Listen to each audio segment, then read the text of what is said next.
अगर ईरान से ये सैंक्शंस ख़त्म कर दी जाएं, माशी पाबंदियां हटाई जाएं, तो हम डायरेक्ट ईरान से गैस पाइपलाइन मुकम्मल करके अपने गैस का मसला हल कर सकते हैं।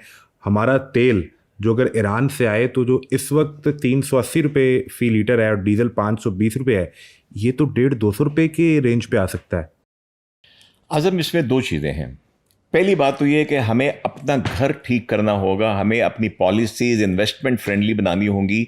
मैं एक बात कर रहा हूँ, उसके बाद उसके जो समरात होंगे उसके ऊपर मैं अभी बात करता हूँ। बुनियादी बात ये है कि आप सिर्फ तेल इंपोर्ट या इन चीज़ों से तरक्की नहीं कर सकते। तेल आपका अपना हो तो तरक्की कर सकते हैं। हमें अपने इंडस्ट्री को या एग्रीकल्चर सेक्टर को वैल्यू एडिशन के साथ एक्सपोर्टेबल बना के तो हमने उस चीज़ को बेहतर वो। जहाँ तक ये बात है, मैं समझता हूँ कि इसमें यकीनन हमारे जो मीडिएटर्स थे, हमारी जो हुकूमत थी, स्टेट प्राइम मिनिस्टर साहब हैं, फील्ड मार्शल हैं, इन्होंने किया होगा, क्योंकि उसका फ़ायदा बहुत है हमें। और स्टेट ऑफ हॉर्मुज़ से के खुलने से देखिए ईरान की एक कंडीशन क्या है, राइटली सो, कि मेरा जो बिलियंस का इंफ्रास्ट्रक्चर तबाह हुआ है, इसको लेके मुझे कंपनसेशन दी जाए। उसके दो तरीके हैं। पहली बात तो यह कि जिस तरह अमेरिका अपनी कंपनसेशन लेता है कि कुवैत को आज़ाद कराया, उसके बाद $100 बिलियन का कुवैत को बिल भी दे दिया कि ये लो पैसे दो, तुम्हें आज़ाद करवाया है। एक तो ये हो सकता है, जिसके ये खलीजी रियासतें भी मेरा ख्याल में आदी हैं। लेकिन एक दरमियानी रास्ता है कि ईरान को और ओमान को फुल राइट्स के साथ, जिस तरह वो टॉल की बात कर रहे हैं कि हर बड़ा गुजरने वाला ऑयल वाला शिप है वो $2 मिलियन अदा करेगा, मिलियन उसके, ये एक तरीका होगा ईरान को उसकी रीहैब स्ट्रक्चर के लिए।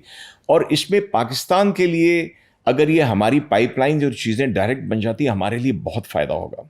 फिर जब इंशाल्लाह ताला, अब तो पिछले साल जो तशक्कुर पाकिस्तान, और अब तो हमारे टैंकर्स को देख के भी उनके गन्स वालों ने अपने बड़े अच्छे नारे लगाए हैं, हमारा वेस्टर्न बॉर्डर और महफूज हो जाएगा, जो कम अज़ कम जिसको हम कह सकते हैं कि BLA के दहशतगर्दों को जहाँ से सपोर्ट मिलती थी। और अगर डायरेक्ट, जैसे आपने कहा, हमारी ये पाइपलाइन बन जाती तो और क्या चाहिए। यानी स्टेट ऑफ हॉर्मुज़ में टोल लगे, वो जितने पैसे लेगा, अगर हमारी ईरान से डायरेक्ट डील होगी तो फिर तो बॉर्डर के रास्ते आएगा ना ऑयल। मैं वो बात कर रहा था कि देखिए ईरान को अपने लिए रेवेन्यू चाहिए, मैं उसकी बात कर रहा था। लेकिन बिल्कुल आप सही कह रहे हैं कि अगर हमारी डायरेक्ट पाइपलाइन बन जाती है तो हमें, आप देखिए कि जो ट्रांसपोर्टेशन या वो चार्जेस हैं कि हम डिफरेंट मुल्कों से लेके आते हैं, वहाँ से भी हमें लेने में कोई हर्ज नहीं है, हमारे ताल्लुकात रहने चाहिए। लेकिन ये तो डायरेक्ट से घर, जैसे बहुत से लोगों ने मोहल्ले में गैस का कनेक्शन अंडर हैंड इधर से इधर दिया होता है। दिया होता है, वो तो हमसाये के साथ घर में खिड़की रखी होती है। साथ खिड़की रखी होती है। बस एक चीज़ होनी चाहिए कि मीटर दोनों के अलग अलग होने चाहिए। नहीं, हमारी ये खिड़की खुलती हुई आपको नज़र आ रही है। और ये जो देखिए, आम आदमी के लिए सबसे बड़ा मसला है 380 रुपये वाला पेट्रोल और डीजल। जो टेक्निकल बातें हैं, इंडस्ट्री वो समझता है, लेकिन वो कहता है कि जब मैंने अपनी बाइक में 1 लीटर फ्यूल डलवाना है तो मेरे पास उसके पैसे नहीं है, और उससे आपकी हर चीज़ महंगी होती है। सो डाउन द लाइन हम ये फ़ायदा इस मीडिएशन करवाने से, सीज़ फायर करवाने से ले सकते हैं ना। बिल्कुल होगा, और ये we should go for that. और उसमें देखें ना, रिस्ट्रिक्शन हमारे ऊपर थी बिकॉज अमेरिकी पाबंदियों की वजह से। ईरान तो तैयार था, जी, वो IPI थी उस वक्त, तो हमें कोई इतराज़ नहीं है अगर यहाँ से पाइपलाइन जाती है इंडिया की तरफ, हम उसका टॉल लेते हैं कि हमारे मुल्क से गुजर के जाती है। तो आपको देखें, जितनी भी बड़ी इनकी दुश्मनियाँ हो, चाइना और अमेरिका सबसे बड़े ट्रेड पार्टनर हैं। ऐसा ही है। चाइना और इंडिया सबसे बड़े ट्रेड पार्टनर है। दैट इज UAE और इसराइल। UAE इज सबसे बड़ा ट्रेड पार्टनर है गल्फ में इसराइल का जी। उसकी $1.5 बिलियन की तो AI में इन्वेस्टमेंट है। माशियात को अलग रखें तो बिल्कुल ये अपॉर्चुनिटी बहुत अच्छी होगी और पाकिस्तान को इसके लिए जाना चाहिए। और एक और जो सबसे बड़ा फ़ायदा होगा आज़म, कि हमारा जो मसला चल रहा था गवादर का, अगर ये गवादर और चाबहार का आपस में लड़ाई ख़त्म हो जाती है तो ये पूरा फ़ायदा ग्लोबल साउथ को होगा। हमारा मसला ही ये था कि कोई नहीं चाहता था। देखे ना, अभी कल तक जब हमारे ताल्लुकात ईरान से उस तरह के नहीं थे तो इंडियन नेवी को दी हुई थी बंदरगाह। और आप जानते हैं कि इन जो लास्ट विजिट मोदी ने की है उसमें नेतन्याहू से गारंटी लेके आया था कि चाबहार पे आपने हमला नहीं करना। कोई हुआ हमला उसके ऊपर? ये ईरान की वजह से नहीं हुआ, ये नेतन्याहू की वजह से नहीं हुआ, क्योंकि यहाँ से आके उसने सारा फसाद फैलाना है ज़मीनी रास्ते से यहाँ पे आके। और चाइना का इंटरेस्ट था कि ये ना हो, इजराइल यहाँ पे आके ना बैठे, तो चाइना बहुत खुश होगा इससे।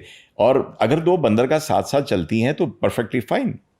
आपका एक ऑल्टरनेट रूट बन जाता है। लेकिन अगर चाबहार और गवादर में लड़ाई रहेगी तो फिर हम तरक्की नहीं कर सकते, वो जो हमने सी पैक से करनी थी। बिल्कुल ठीक है। अभी आपने जिक्र कर दिया, जो इस वक्त कराची पोर्ट पर जो शिपमेंट की ट्रैफिक है वो पिछले 1 साल से ज़्यादा 1 माह में आई है और नंबर मुसलसल बढ़ते जा रहे हैं। सो हमारे पास तो ये राइट टाइम है कि हम कराची पोर्ट को, गवादर पोर्ट को, एंड वी आर ओपन कि अगर चाबहार की पोर्ट भी सी पैक का हिस्सा बनना चाहे तो हम उसके लिए भी तैयार हैं। लेकिन ये कराची और गवादर पोर्ट से, जिसे हम हमेशा सुनते आए कि ये सी पैक पाकिस्तान के लिए गेम चेंजर साबित होगा, ये वो वक्त आ गया है कि जब गेम चेंज हो सकती है।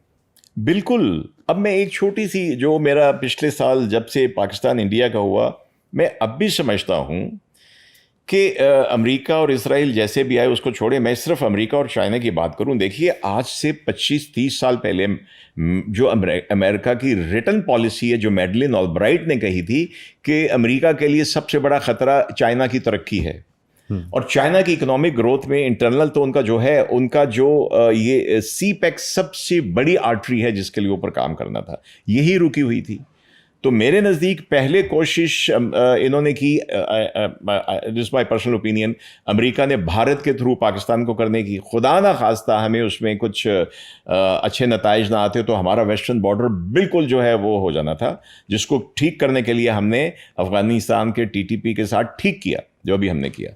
जब ये फेल हुआ तो फिर उन्होंने पिछले जून में ही रिजीम चेंज की कोशिश की, मुजाहिरे भी करवाए, बीच में आपको नजर आए रॉ के लोग करते हुए। क्या मकसद था कि चाबहार पे आके अमेरिका बैठ जाए। रिजीम चेंज होता तो चाबहार पे आके बैठते तो चाइना का, गवादर का वो जो है वो कर सकते थे। तो आई थिंक ये अल्लाह का शुक्र है कि बड़ी अच्छी सिचुएशन है। अगर ट्रंप भी समझ जाए, कारोबारी शराकत करें और आप पनपने दें, तो चाइना का और चाइना की बड़ी सपोर्ट रही इस पूरे एपिसोड में ईरान को हमने भी हतल मकदूर की है, लेकिन रशिया ने की है, लेकिन चाइना की टोटल सपोर्ट रही थी।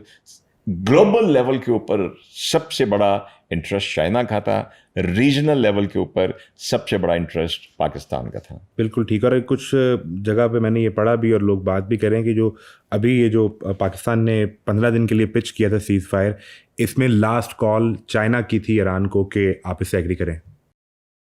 यही तो गारंटी चाहता था ईरान कि देखो, अब ईरान की बात मानिए तो कल को कुछ हो तो कह सकता है भाई आपके कहने पे हमने किया था। बिल्कुल ठीक है। तो ये पॉइंट वही है जो हमने बात की अभी, के जब वो पॉइंट्स चल रहे थे तो बीच में फिर हमारे वजीर जो है इसाक डार वो चीन गए चाइना, तो ये एश्योरेंस वहाँ से, तो I think excellent job done. बिल्कुल ठीक है। मुझे लास्टली, बल्कि एक हम पॉइंट डिस्कस कर लें, हमने वो पहले ऑफ द रिकॉर्ड बात कर रहे थे, is this end of NATO? It is beginning of the end of NATO. No more NATO. ये पहली दफा मैंने तो अपनी जिंदगी में देखा है कि नेटो का कोई मुल्क इसके साथ नहीं आया, अमेरिका के साथ नहीं खड़ा। ब्लेयर जो है वो बुश के पीछे दुम हिलाता फिरता था अफगान क्राइसिस में 9/11 के बाद। अब क्रैम इसने किया है, अभी जो इनका प्राइम मिनिस्टर रिफ्यूज किया जी, उसने किया। और अल्लाह का शुक्र है कि ये काम ट्रंप के हाथों से हो रहा है। उसने ग्रीनलैंड के ऊपर नेटो को नाराज किया, उसने डेनमार्क को नाराज किया।